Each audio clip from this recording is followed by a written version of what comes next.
Depuis les débuts du cinéma, les actualités ont montré le monde de la vie réelle, pas celui de l'imagination.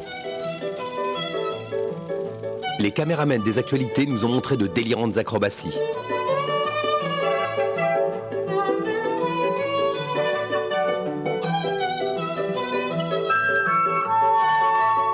Ils nous ont montré la guerre. On voyait tout à travers leurs yeux où l'on ne voyait rien du tout.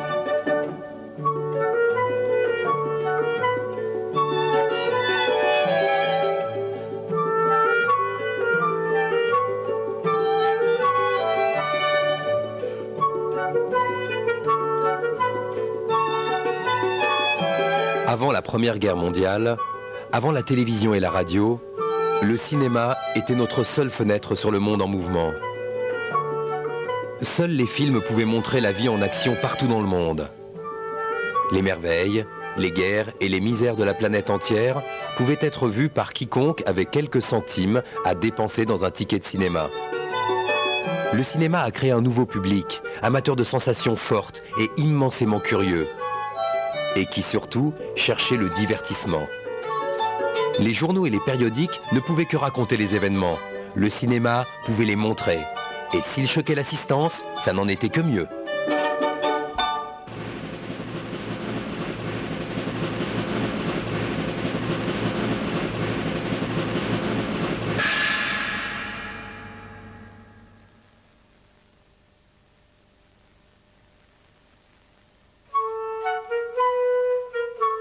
Dans quelques instants, cet homme va mourir.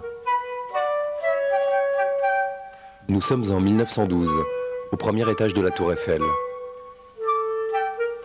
Persuadé qu'il peut planer avec cette espèce de parachute de son invention, ce tailleur alsacien nommé François Reichel va sauter, encouragé par ses commanditaires, et filmé par des caméras qu'il a lui-même sollicitées. L'un des caméramens, nommé Pierre Trimbach, écrivit « Le pauvre garçon hésitait. Je le vis fermer les yeux, les rouvrir et regarder autour de lui comme s'il voulait dire « Vous vouliez que je le fasse ?»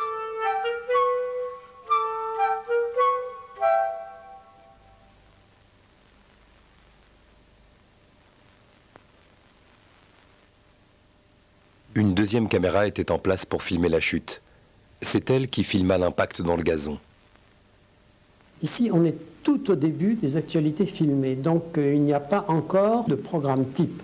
Cet événement a été annoncé par la presse, mais il a été annoncé comme une expérience. Personne ne s'attendait à ce que ce tailleur, qui était un petit peu obsédé par l'idée d'inventer ce qui sera en somme un parachute, allait se lancer lui-même. C'est lui qui avait demandé la présence de journalistes et la présence de caméras.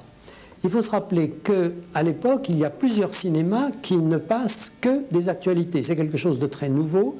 Ces cinémas, d'ailleurs, sont des cinémas à ciel ouvert, ou en tout cas en hiver, des cinémas éclairés. On entre, on sort, on assiste à une partie du programme et on s'en va. Donc ce n'est pas du tout une séance de cinéma comme on la conçoit aujourd'hui. Mais repartons un peu en arrière. Remontons de quelques années et revenons à la première décennie du siècle.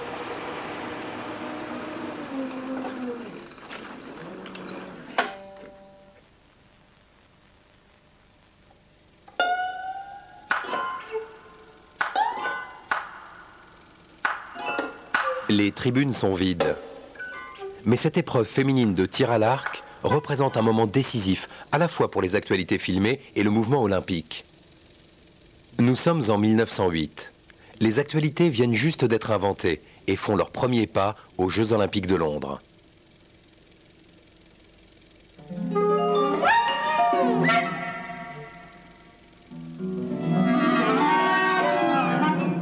L'idée des actualités est attribuée au Français Charles Pathé, créateur avec son frère Émile de l'industrie phonographique française.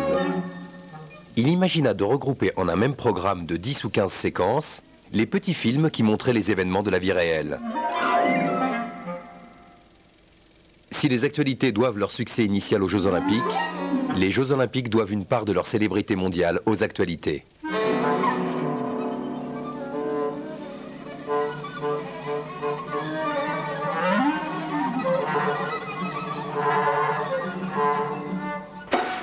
Le marathon prend le départ dans le grand parc de Windsor. il n'est question que de la rivalité anglo-américaine. Mais c'est un Italien qui attire l'attention des caméras en inaugurant déjà le triste privilège de laisser sur une pellicule la première manifestation de tricherie chimique.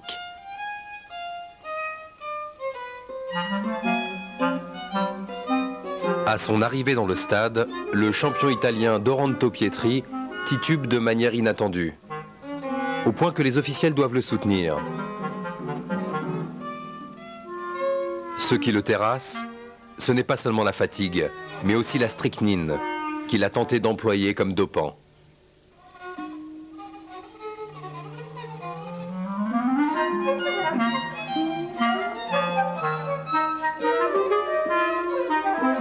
Pietri est disqualifié et c'est l'Américain John Hayes qui remporte la médaille d'or.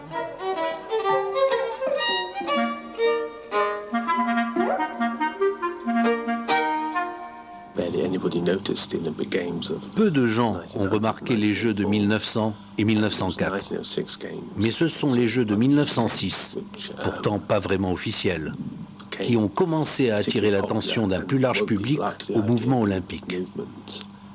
Cet intérêt pour les Jeux est, je le crois, venu de la large diffusion des films de Pathé et Gaumont, qui ont su sensibiliser le public à ce qui se passait. Dès 1908, c'est devenu un rendez-vous très important, et ces images ont été vues dans le monde entier.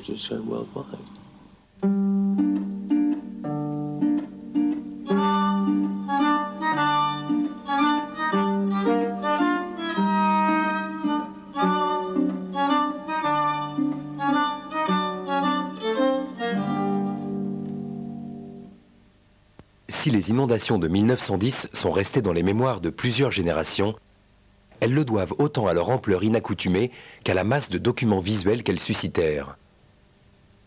Une catastrophe aussi facilement photogénique était une aubaine pour les caméramens.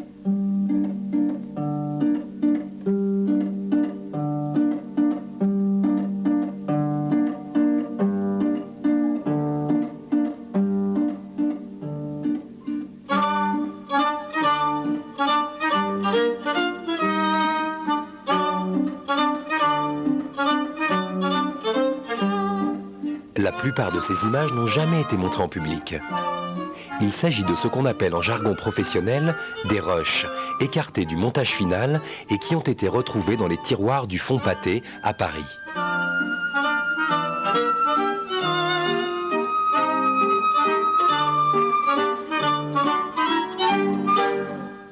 L'ambiance sonore assurée dans chaque salle par un ou plusieurs musiciens qui accompagnaient ce qu'ils voyaient à l'écran pouvait rendre les images projetées dramatiques ou primes sautières selon l'humeur de l'artiste.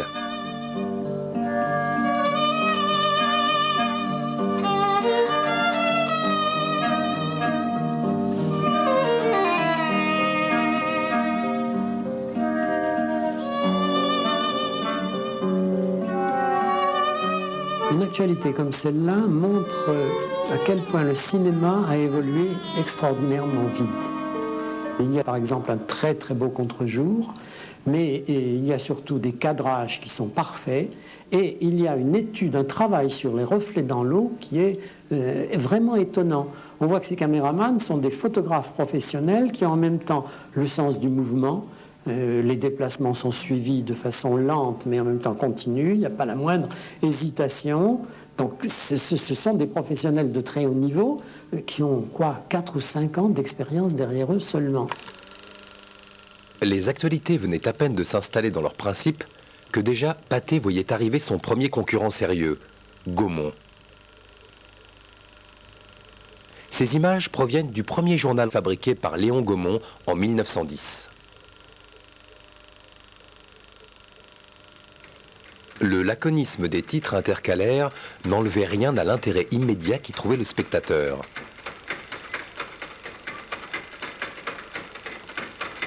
Et pour les analphabètes, un bonimenteur faisait la lecture. Destinées à une audience populaire, les actualités montraient amplement sur l'écran du cinéma la propre image de son public.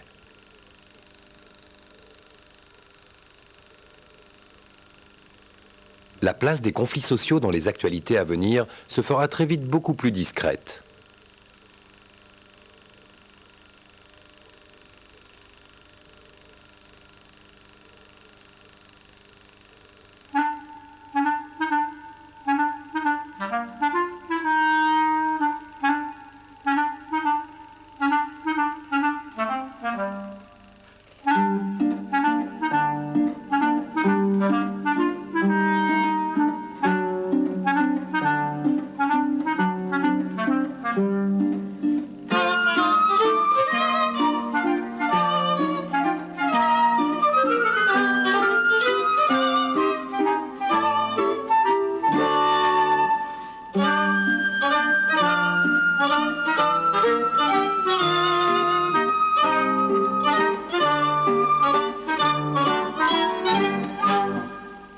Les avions, presque aussi nouveaux que les caméras qui les filment, vont prendre de plus en plus de place dans les actualités. À cette époque, une séance de cinéma complète pouvait proposer des vaudevilles, un drame sentimental sur l'écran, suivi d'une attraction avec jongleurs, chanteurs ou chiens dressés. Héritage d'un temps où le cinéma n'avait pas de domicile et était projeté dans les fêtes foraines. Si la vocation des actualités a d'emblée été de repousser les frontières, les curiosités venues d'ailleurs furent les premières à les franchir, à l'image de cette cérémonie religieuse et de ces très étranges congressistes.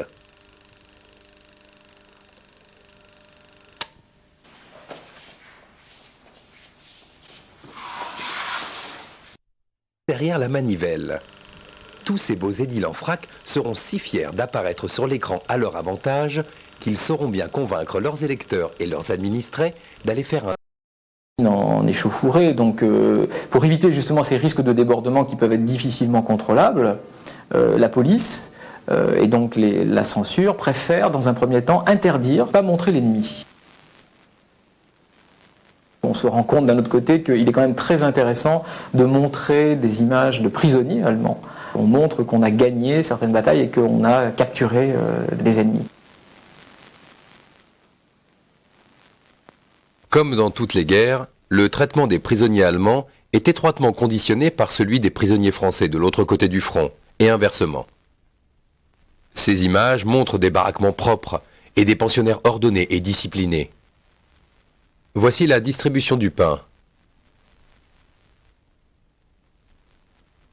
Incident ou plaisanterie, la présence des caméras ne semblait pas les paralyser. Ces officiers britanniques sortent du Gaumont Palace. Ils sont vite remplacés par des files de soldats.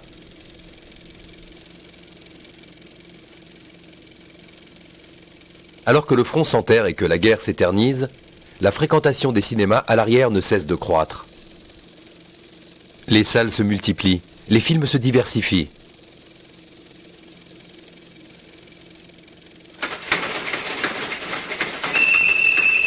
Le cinéma devient un ingrédient de la vie quotidienne, un élément de décor du paysage urbain, comme le taxi, l'omnibus ou le tramway. Mais dans le même temps, les actualités se sentent de plus en plus encadrées.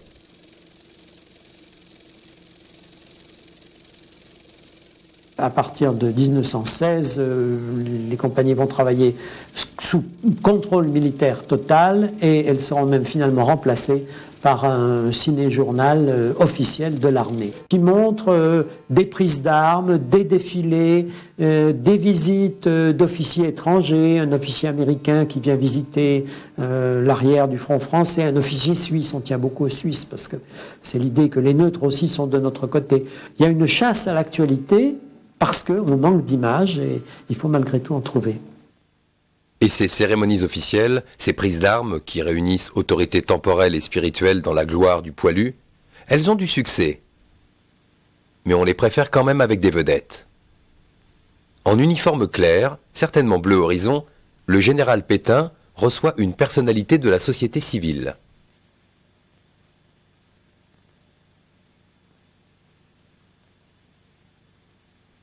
quand on regarde même au niveau de la presse illustrée, Pétain est un des généraux les plus photographiés, les mieux photographiés aussi, parce qu'il savait poser, il savait se comporter devant un appareil photo ou devant une caméra, ce qui n'est pas toujours le cas. Beaucoup d'autres officiers sont très maladroits, sont gênés par la présence de la caméra, et ça se sent énormément. Mais il y en a quelques-uns qui se comportent très bien. Il y en a un autre aussi qui était un peu une star, on pourrait dire, des actualités de l'époque. C'est le général Gouraud, qui n'a pas laissé son nom comme un grand chef militaire, parce que c'était un général de seconde importance, mais qui a été très populaire à l'époque, notamment grâce aux actualités filmées, pour la simple et bonne raison que c'était un général mutilé. On montre finalement qu'à travers ce chef, même les grands chefs payent de leur personne, peuvent être grièvement blessés à la guerre. Il a un physique en plus assez caractéristique, avec une barbe, enfin bon, il a un vrai visage qui passe bien au cinéma.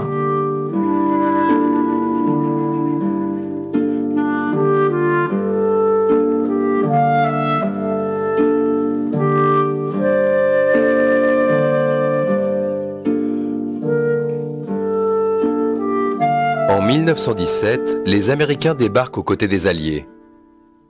Ils ont emmené dans leur bagage leur propre caméraman. Si les opérateurs européens n'ont jusqu'à présent rien filmé de valable, on va voir ce qu'on va voir. Mais les généraux américains se montrent aussi prudents et frileux que leurs collègues alliés. Ils n'autoriseront pas plus leurs caméramans à s'approcher du front que ne l'avaient fait les généraux français et anglais.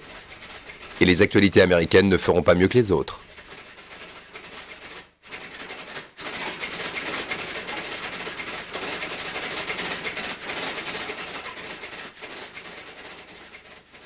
Sur ces images filmées à l'arrière des troupes américaines, on constate l'importance qu'avait prise la traction automobile dans les déplacements stratégiques. Largement utilisée par leurs troupes, son emploi s'était peu à peu généralisé chez les Alliés bien avant leur arrivée. On continuait toutefois à utiliser la traction hippomobile. Les chevaux, contrairement aux moteurs, ne tombaient pas en panne, ne fumaient pas, faisaient moins de bruit et servaient encore d'ultime recours aux défaillances de ces derniers. Il faut dire que les routes non pavées des zones d'opération, rapidement transformées en bourbiers sous l'affluence de leurs utilisateurs, convenaient mieux aux sabots ferrés qu'aux pneus à bande.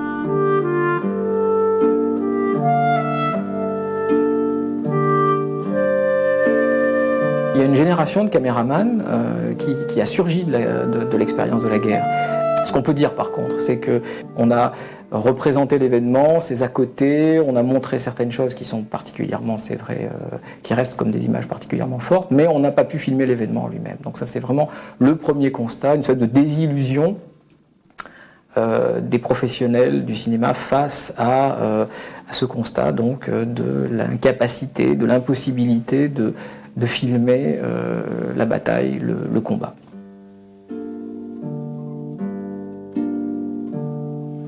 La victoire des Alliés vue par une caméra américaine en Alsace.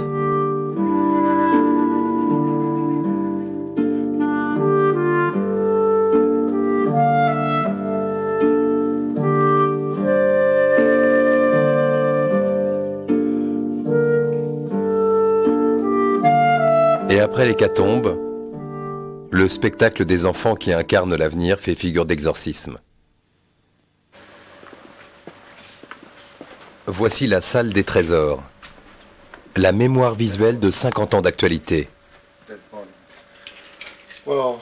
Celui qui tient une bobine de film, c'est John Edwards, un réalisateur et écrivain anglais.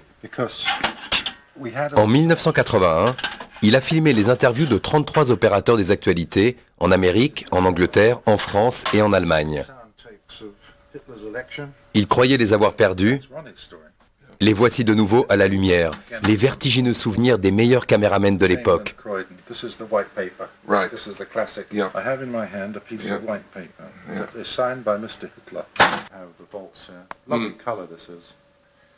Parmi eux, le Français Adolphe Simon, qui fut chargé des prises de vue d'un premier concours de beauté à Folkestone en 1913. Ou l'Américain Sam Greenwald, qui, transportant son matériel avec une mule, a commencé sa carrière en 1914 et filma quelques années plus tard des acrobaties aériennes. Voici une partie de son interview avec Sam Greenwald. L'association des chats noirs a commencé au début des années 20. C'étaient des pilotes qui avaient sillonné le pays en vendant toutes sortes d'acrobaties aériennes pour une poignée de dollars. Ils se sont fait appeler les 13 chats noirs. À cette époque, je travaillais dans le domaine des actualités filmées pour la Fox et Hearst Metroton. J'ai alors rejoint leur groupe comme pilote, surtout parce que je pouvais filmer des acrobaties. Les 13 chats noirs voulaient faire carrière dans le cinéma. Ils pensaient que le travail de Sam pour les actualités pouvait les faire connaître. Compte tenu des conditions suicides de leurs prestations, sans harnais, sans sécurité, même de nos jours, admettons-le, ces prouesses intéresseraient plus d'un producteur sans état d'âme.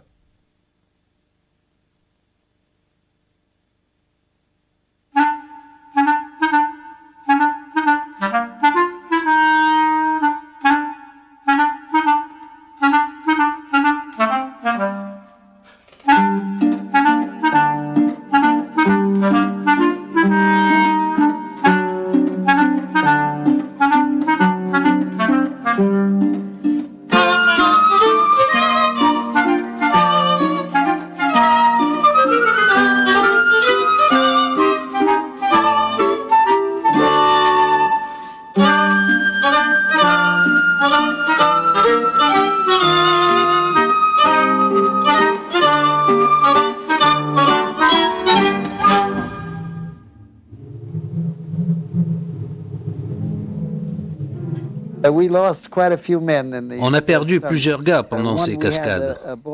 Un jour, on a filmé un motard. Il devait sauter d'une falaise à San Diego. Il y avait un petit tremplin au bout et le motard avait un parachute. Mais on avait oublié d'enlever la plaque d'immatriculation à l'arrière de la moto. Il est arrivé plein gaz. Il a sauté dans le vide et ouvert son parachute. La toile s'est enroulée dans la plaque et il s'est écrasé au sol avec sa moto. Il est mort sur le coup et on a été arrêté pour homicide.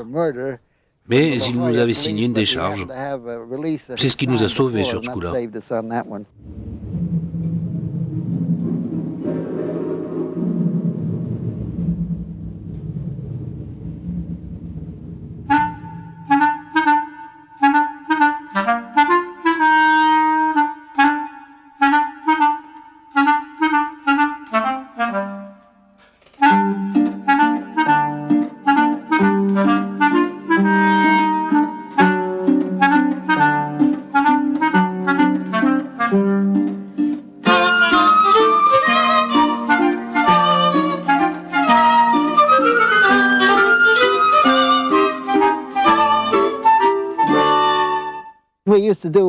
On faisait pas mal d'acrobaties dans le genre attraper un homme dans une voiture depuis un avion. Un jour, je volais avec un type qui m'a dit « Hey, pourquoi est-ce que tu ne vas pas marcher sur l'aile ?» Alors, je me suis levé et je suis passé sur l'aile pour monter sur l'autre avion. J'ai fait ça, mais il n'y avait même pas de caméra qui tournait.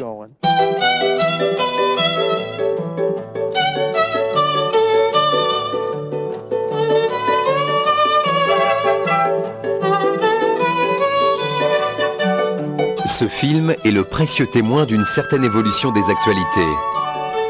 Il s'agit d'un sujet humoristique montrant une course de caméramen. Il nous permet d'abord de voir les différents modèles de caméras employés. Sur toutes, le film était entraîné par une manivelle qui devait être tournée le plus régulièrement possible. Elle n'avait pas de viseur, le cadrage et la mise au point se faisaient à l'estime, le pied n'avait pas de niveau, ce qui rend d'autant plus remarquable la qualité de leurs images. Outre l'intérêt de voir en action ces tout nouveaux champions des temps modernes, le plus significatif, c'est que les opérateurs d'actualité deviennent les héros de leur propre film, et par là même, du public.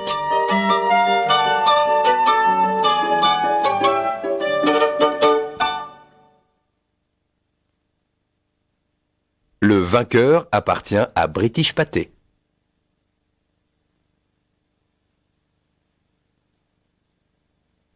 George Hercole a mené la vie typique d'un opérateur d'actualité. Son travail pour Pathé Amérique et ses films sur la guerre civile russe, qui a ravagé le pays de 1917 à 1924, l'ont fait connaître du public. C'est le prototype du caméraman célèbre qui parcourt le monde à la poursuite de l'événement. Le voici avec un journaliste anglais nommé Arthur Ransom.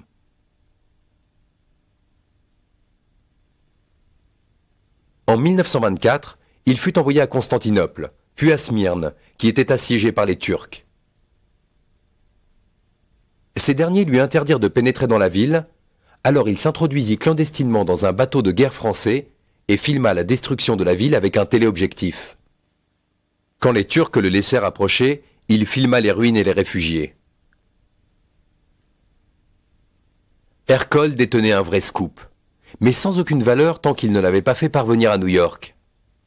Il transporta le film par bateau et avion jusqu'à Paris. Là, un autre avion fut loué pour rattraper un transatlantique en pleine mer, auquel le film fut confié.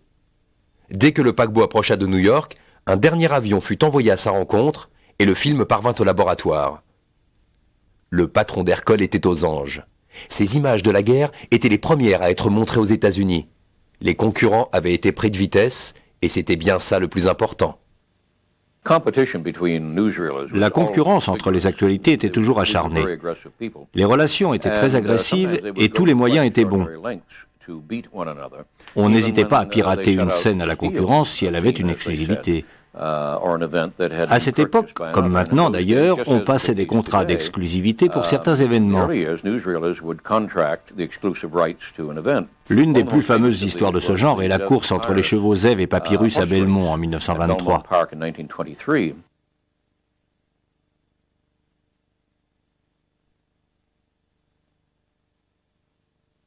Alors que les actualités comportaient généralement de 10 à 15 sujets, Pathé décida de n'en faire qu'un seul à l'occasion de cet événement. Après le tournage des derniers entraînements des chevaux Zev et Papyrus, l'hippodrome du parc Belmont allait devenir un véritable champ de bataille.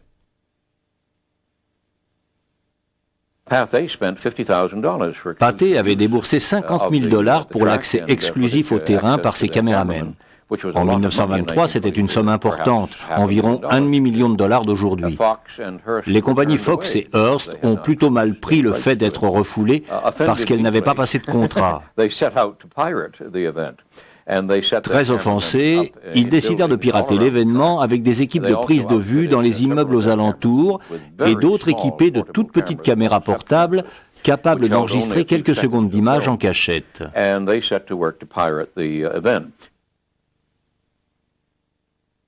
Pathé, qui n'ignorait pas leur manigance, a essayé de déjouer leur plan en plaçant des fumigènes sur le parcours de la course, comme on le voit en arrière-plan.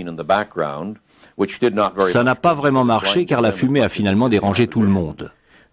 La police arrêta quelques opérateurs et prit leurs petites caméras, mais en fin de compte, Fox et Hearst ramenèrent de très bonnes images et cela mit un terme au contrat d'exclusivité pendant un bon bout de temps, jusqu'à l'arrivée de la télévision des années plus tard.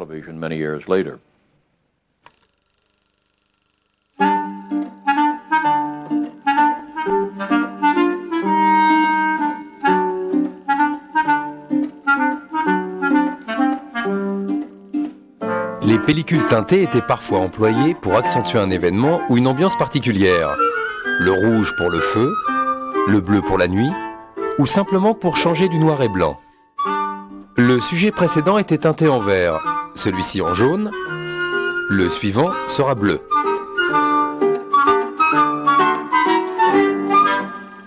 L'inanité de ces images, confondantes pour un spectateur des années 2000, bénéficiait sans doute d'autres attraits en 1920.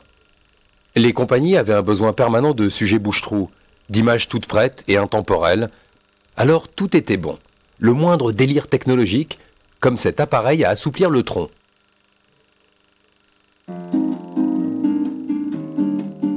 La plus petite avancée technique, comme cette caméra semi-amphibie, qui permettait de filmer sous l'eau, enfin à la surface.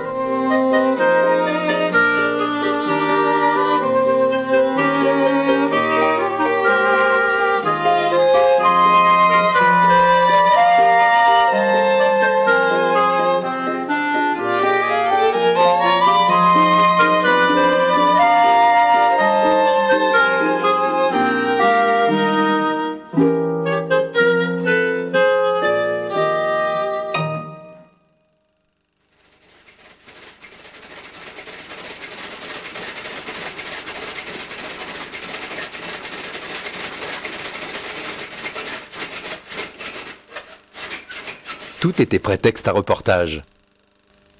Ainsi, ce film auquel on a joint un bruitage adéquat montre la première station-service construite en Angleterre.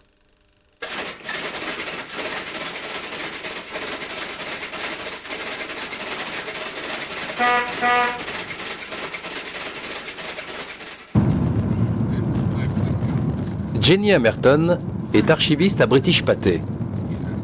Elle a une passion pour la pellicule, ainsi qu'un indéniable penchant pour les bibelots décoratifs.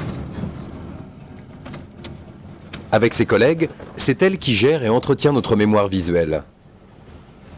Hello, we're going to British Pathé. Thank you.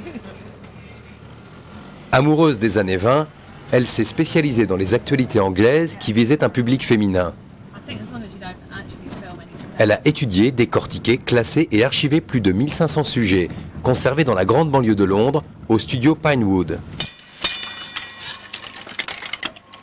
Grâce à elle, une époque revit à travers le regard de nos grands-parents, plus précisément de nos grands-mères. Wow, these girls are amazing.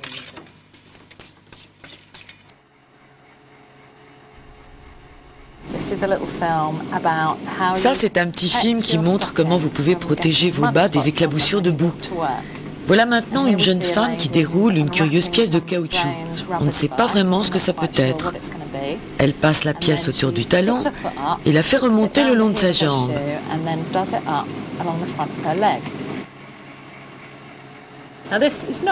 Non, ce n'est pas une idée du caméraman pour montrer les jambes d'une jolie femme. À cette époque-là, comme on le voit devant Buckingham Palace, où cette scène a été filmée, il n'y avait pas souvent de trottoir. Pour aller à leur travail, les femmes devaient traverser des chaussées boueuses et cet accessoire leur permettait d'arriver sans éclaboussure sur leurs bas.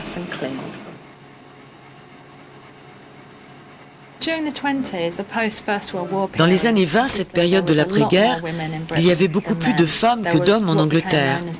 On les surnommait les 2 millions de femmes de trop. Elles étaient cataloguées célibataires et sans enfants.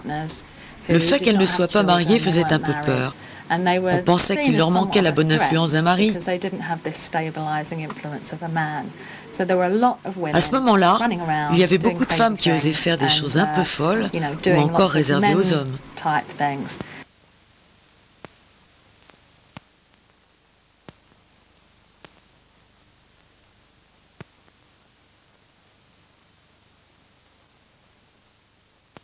En Angleterre, nous explique ce carton, il n'y a que 3 détenteurs du permis qui autorisent un aviateur à faire le taxi. Et mademoiselle Pauline Gower en fait partie.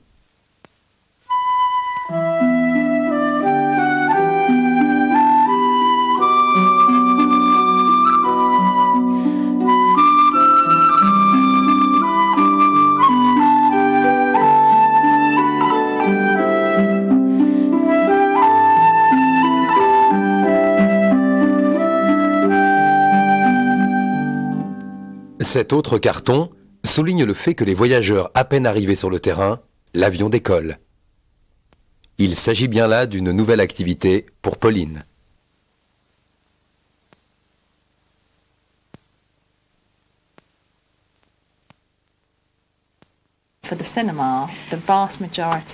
Au cinéma, le public anglais était majoritairement féminin, pour les 3/4 environ. C'est souvent entre amis que les femmes allaient au cinéma, voir le dernier film de Rudolph Valentino, de Garbo, de Louise Brooks. Les femmes avaient une réelle influence sur le contenu des films. Ici, on a un exemple parmi tant d'autres de femmes hors du commun, faisant des choses formidables. Dans les années 20, les femmes ont été très entreprenantes. Il y avait des aviatrices, des pilotes de bateaux de course. Je pense que pour une femme des années 20, tout pouvait lui sembler accessible, possible.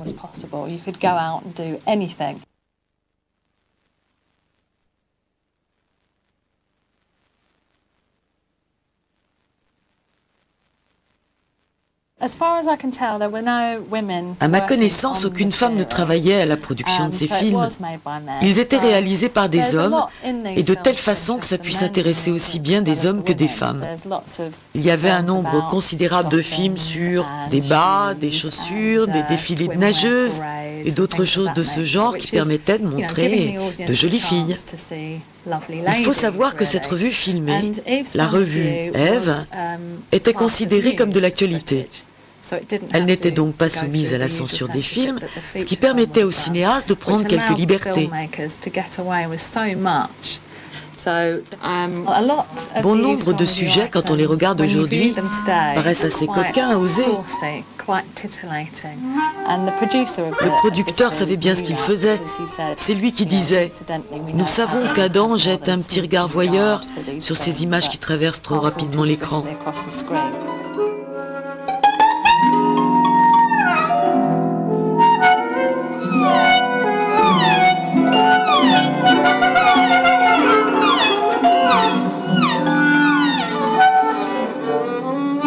Au sein des actualités, ces images étaient pour l'époque d'une rare audace.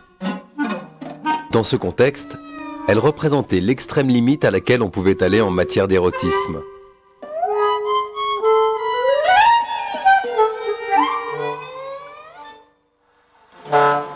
Il y avait là largement de quoi scandaliser les uns et faire tourner la tête des autres.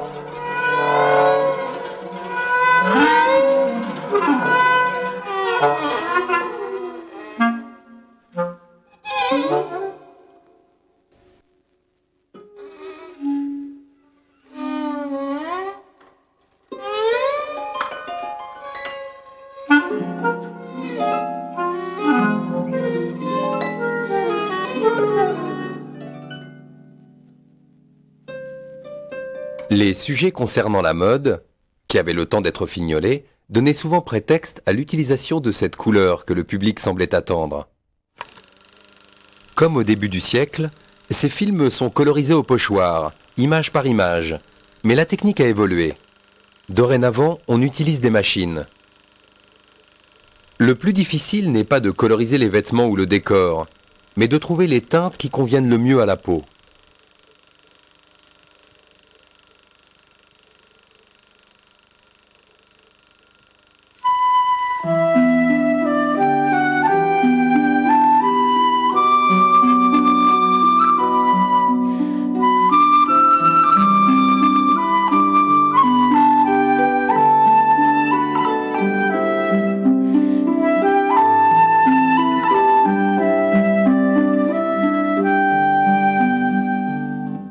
Voici l'homme qui marqua un tournant dans son époque et qui changea la face des actualités.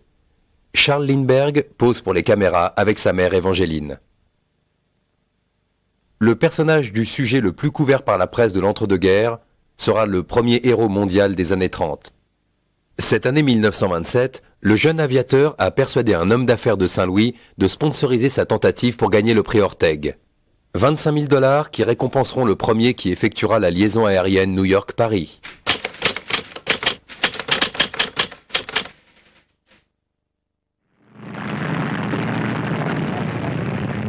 Mais écoutez, le premier événement, c'est le bruit. Pour la première fois, grâce à un procédé de la compagnie Fox, un micro a enregistré le son en direct, en même temps que la caméra filmait.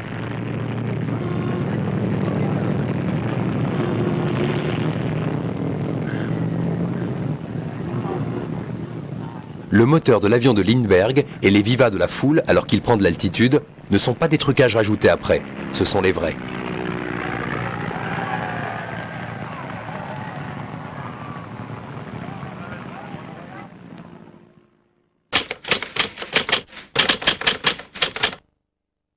À Paris, des caméras encore muettes filment l'installation des projecteurs destinés à accueillir l'aviateur. Totalement inconnu la veille en France, Lindbergh est devenu en quelques heures l'idole de la foule parisienne, grâce à un bouche à oreille largement amplifié par les journaux. Au fur et à mesure que l'heure d'arrivée approche, l'affluence augmente au Bourget. Mais à leur hache, déception. Autant pour la foule que pour les caméras. Lindbergh a touché terre à l'autre bout du terrain. Et tout ce que l'on peut filmer, ce sont les mouvements des spectateurs. De crainte d'être débordé par une marée humaine aussi imprévue, les autorités qui ont accueilli Lindbergh l'ont caché à 2 km de là, avant de l'emmener se reposer à Paris. Alors, pour détourner l'enthousiasme des 150 000 spectateurs, l'ambassadeur des États-Unis brandit à la foule un casque d'aviateur qu'il jure être celui du héros.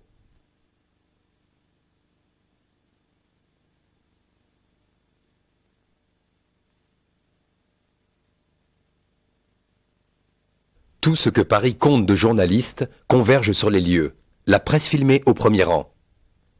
En quelques heures, un mur de trépieds et de boîtiers à manivelle s'aligne devant le bâtiment, florilège désormais fréquent, mais dans lequel on entrevoit au passage la diversité des caméras alors employées. Le héros, le voilà enfin. Mais regardez bien, le chien incontrôlé qui rentre dans le champ va gâcher la solennité du moment.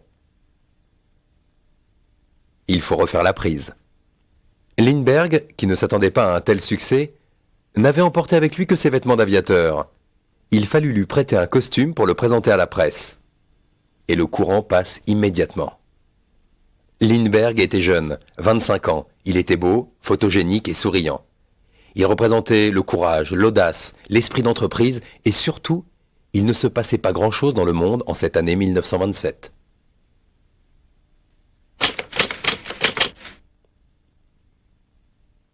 Il était là, et il se prêtait volontiers à tous les appareils photo et caméras. Et plus on parlait de lui, plus il attirait les foules et les journaux. Et plus les journaux le suivent, plus on parle de lui.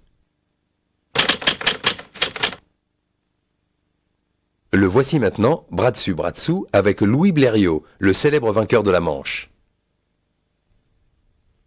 Emporté par cette spirale, heure après heure, le phénomène enfle un peu plus. Et chaque jour, la célébrité de l'aviateur monte d'une marche sur l'escalier de la renommée mondiale.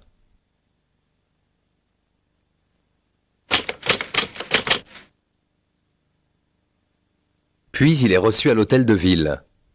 Après la réception, le trajet jusqu'à l'ambassade américaine frôla l'hystérie. Jamais une telle foule ne s'était rassemblée à Paris depuis la victoire de 1918. Pendant ce temps, aux États-Unis, dans une population chauffée à blanc par les journaux et les actualités qui viennent d'Europe, l'impatience grandit pour accueillir l'aviateur et lui offrir le triomphe qu'il mérite.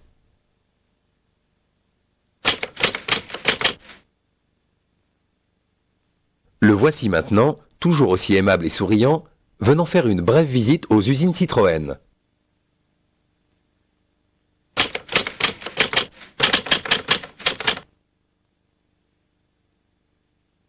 Lindbergh n'a pas quitté les côtes de France, qu'il est déjà un personnage de légende outre-Atlantique. Pour lui, les compagnies d'actualité américaines vont déployer les grands moyens. La compagnie Fox a désormais une botte secrète et une formidable longueur d'avance sur ses concurrents. Le son.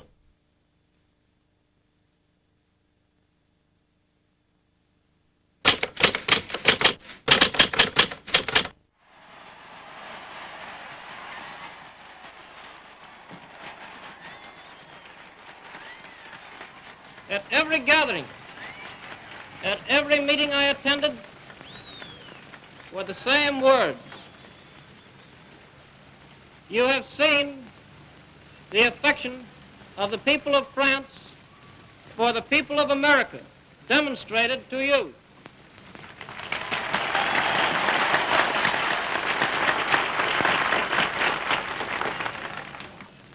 When you return to your country, take back with you this message from France and Europe to the United States of America.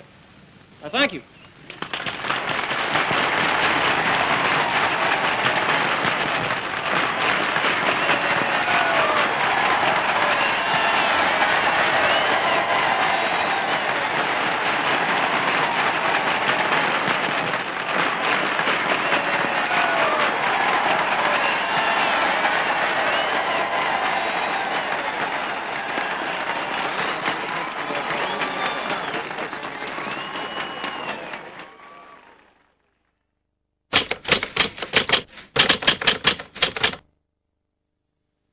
Le succès de Lindbergh aux États-Unis sera encore plus démesuré qu'en Europe, et amplifié au cinéma par la nouvelle technique sonore.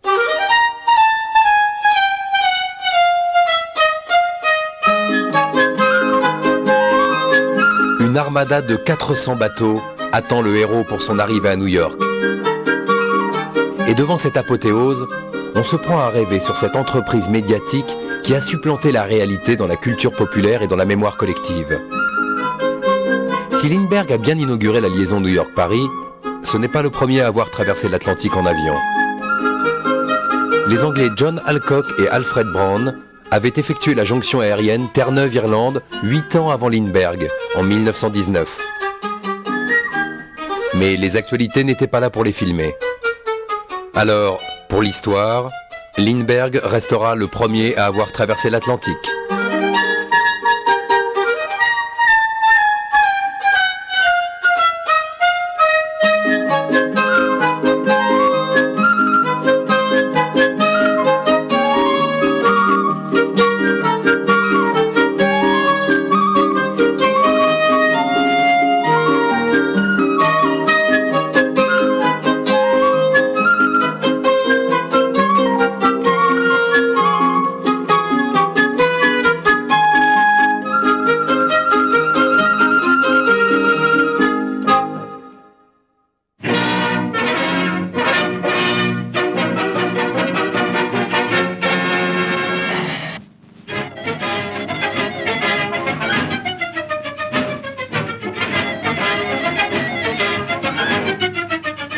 Avec le son, Fox Movietone a pris la tête de la course. Tous les reportages sonores auront les faveurs du public. Comme ici, au pénitencier de Sing Sing.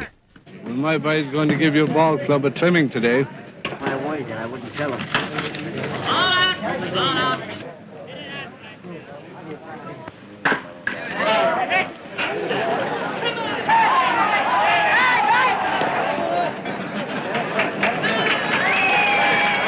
You think he'll sail home? He oughta. He's had enough practice sailing.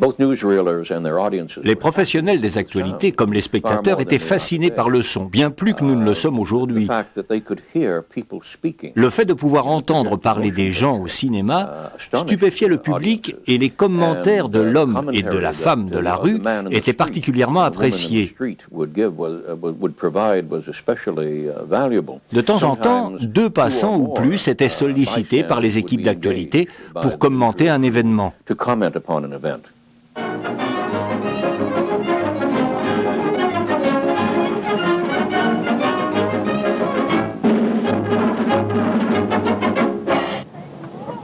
All right, now, please, everybody looking here, please. Thank you, that's all. Thank you very much, Doctor. Take off. Mr. Harrison, did you want to do anything on the takeoff? I'll take off from there. And how are you? I'm going to He's going to get in the plane and taxi down the field. field.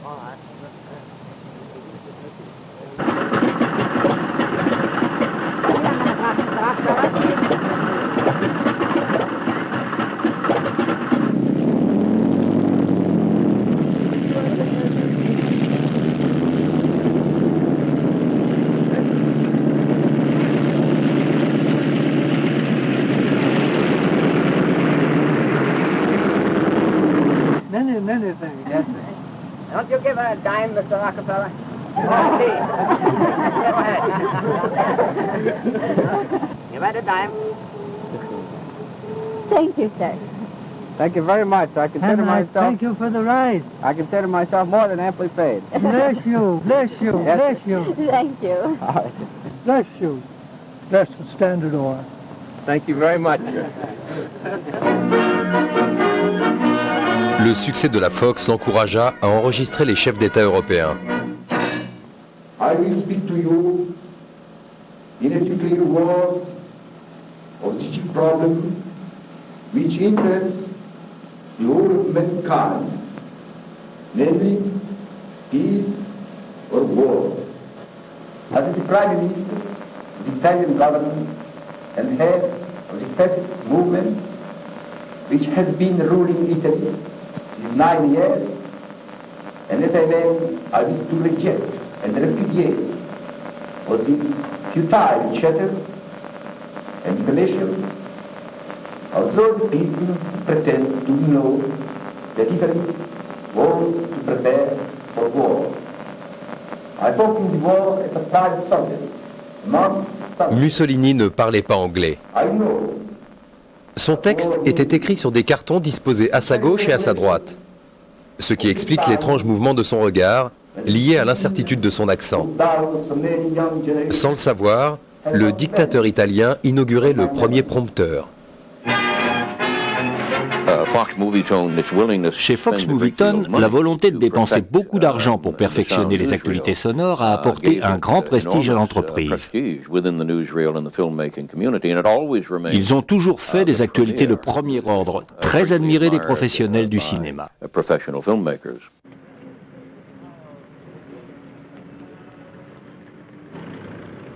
Cette nouvelle invention, là. Eh bien, voyez, je veux monter un nouveau parapluie sur une bicyclette pour permettre à tous les gens d'aller se promener même quand il pleut.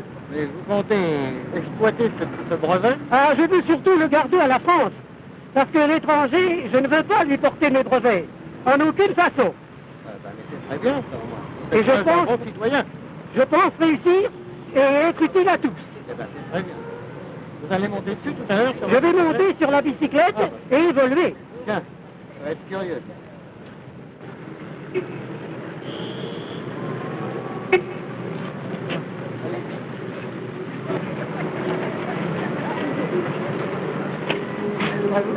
Ça, c'est rigolo.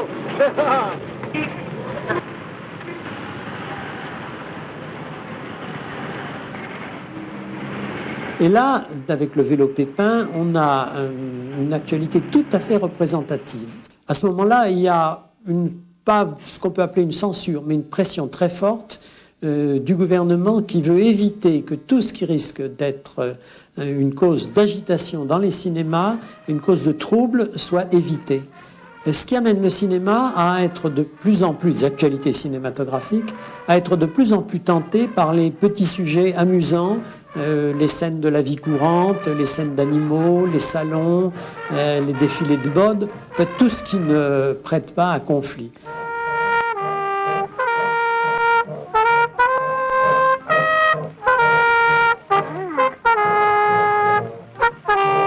Pour la première fois, les images et les sons de la vie peuvent être simultanément enregistrés. Et la presse filmée va largement s'en servir. Mais plus l'histoire du monde s'approche d'une période à haut risque, plus les actualités désormais sonores privilégient le divertissement.